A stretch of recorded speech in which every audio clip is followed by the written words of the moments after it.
ॐ निगमगम्याय पुरुषोत्तमरूपिणे করুণাপূর্ণনেত্রায় ওঙ্কারায় নমো নমঃ। বেদান্ত প্রবচন শ্রেয় এবং প্রেয় এ সম্বন্ধে বেদান্ত শাস্ত্র কি বলছেন? শ্রেয়শ্চ প্রেয়শ্চ মনুষ্যমেতস্তৌ সম্পরিত্য বিবীর্ণক্তি ধীরঃ শ্রেयो হি ধীর অভি প্রেয়সো বৃণীতে প্রিয়মন্দো যোগক্ষেমাদ বৃণীতে। অনুবাদ: অধিকাংশ মানব তো পুনর্জন্মে বিশ্বাস না থাকার জন্য এ বিষয়ে চিন্তা ভাবনাই করে না। তারা ভোগে মত্ত হয়ে নিজেদের দুর্লভ মানব জীবনকে মূঢ়র মতো, পশুর মতো ভোগ করতে করতে শেষ করে দেয়। তাই শ্রী ভগবান গীতায় 16 অধ্যায়ের 20 নম্বর শ্লোকে বলছেন, আসরিং জনিমাপন্যা মূঢ়া জন্মনি জন্মনি মম প্রাপ্যৈব ক্রন্তেয় ততো জানতো ধমাঙ্গতিম।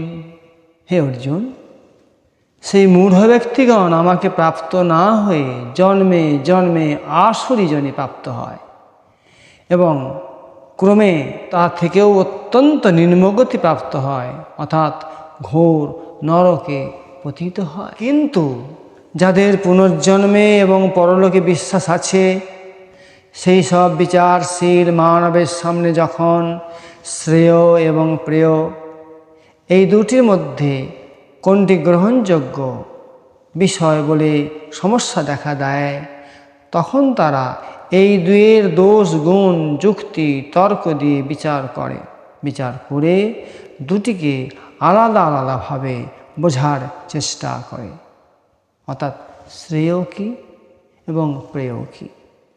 শ্রেয় হচ্ছে শুভ, প্রেয় হচ্ছে অশুভ। এদের মধ্যে যারা অত্যন্ত বুদ্ধিমান, তারা এই দুইটি তত্ত্বকে ভালোভাবে বুঝে নিয়ে হংসের মতো জল থেকে দুধটুকু নেবার ন্যায় প্রেয়কে উপেক্ষা করে শ্রেয়কে জীবনে বরণ করে নেয়, অর্থাৎ খারাপকে ত্যাগ করে ভালোকে বরণ করে। হংস যেমন জল থেকে দুধটুকু তুলে নেয় সেই রূপ। কিন্তু যারা অল্প বুদ্ধি, যাদের মধ্যে বিচার শক্তির অভাব, তারা সেবের ফলকে অবিশ্বাস করে প্রত্যক্ষ লৌকিক ভোগ সুখের মোহে প্রিয়কে জীবনে বরণ করে নেয়। তারা এইটুকু মাত্র বোঝে যে যা কিছু ভোগ্য সামগ্রী অর্জিত হয় সেগুলি সুরক্ষিত থাকুক, আর যা এখনও পাওয়া হয়নি সেই সকল বস্তু যেন প্রচুর পরিমাণে লাভ করতে পারি, অর্থাৎ আমি ভোগ করতে পারি। ভগবান আবার বললেন 16 অধ্যায়ের 12 নম্বর শ্লোকে, আশাপাশ শতৈ বাধ্যা কামক্রোধ পরায়ণা ইহন্তে কামো ভোগার্থ্য মন্যায়নার্থ সঞ্চয়ন। হে পার্থ, যে মূঢ় ব্যক্তিগণ অসংখ্য আশাপাশে অথবা অশুভ কামনার জালে আবদ্ধ এবং ষড়রিপুর তাড়নায় সবসময় জর্জরিত, কাম, ক্রোধ, লোভ, মোহ, মদ, মাৎসর্য অর্থাৎ অপরের প্রতি ঈর্ষা কাতর, সেই সবের অধীন হয়ে বিষয়ভোগের জন্য অসদুপায়ে সম্পদ সংগ্রহে রত থাকে। জগৎ সংসারে বিদ্যা এবং অবিদ্যা নামে খ্যাত দুই ধরনের সাধনা ভিন্ন ভিন্ন ফল উৎপাদন করে থাকে, আর তা সম্পূর্ণরূপে পরস্পর বিরোধী। কোনটা বিদ্যা, কোনটা অবিদ্যা, কোনটা নিলে আমার কল্যাণ হবে, কোনটা নিলে আমার ক্ষতি হবে। এই দুই ধরনের ফল সম্পূর্ণ আলাদা।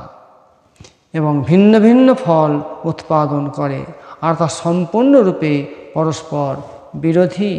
যার ভোগে আসক্তি আছে সে কল্যাণ সাধনে এগিয়ে যেতে পারে না, আর যে কল্যাণ পথের পথিক সে ওই সকল ভোগের দিকে দৃষ্টিপাত করে না।